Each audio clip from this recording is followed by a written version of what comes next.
Len tu v Spišskej máme niekoľko krajských organizácií. Či sú to stredné školy, kultúrne inštitúcie alebo správy SIES, kde pracujú stovky zamestnancov. Dostanú voľno 17.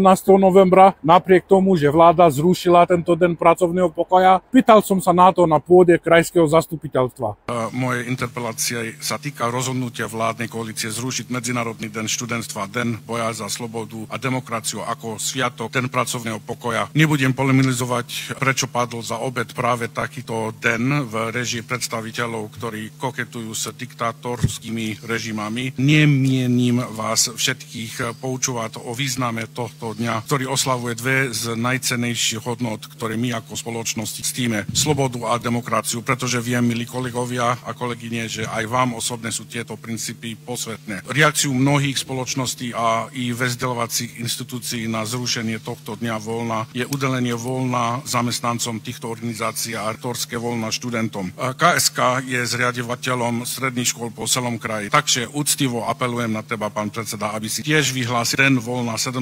novembra pre stredoškolokov, pedagogických a nepedagogických zamestnancov v našom kraji. Nech majú v tento deň voľna všetci zaslúžený oddych a čas reflektovať nad historickým a spoločenským významom tohto dňa. Za študentom a učiteľov vopred ďakujem.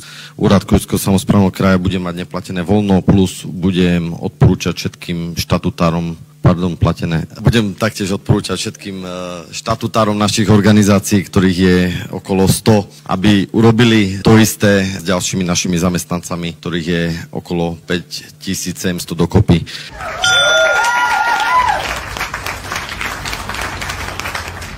Pridá sa aj naše mesto k iným mestám, aby mohli užiť voľno aj naše zamestnanci a hlavne, aby deti mali voľno, čo im učí dôležitosť a význam tohto dňa.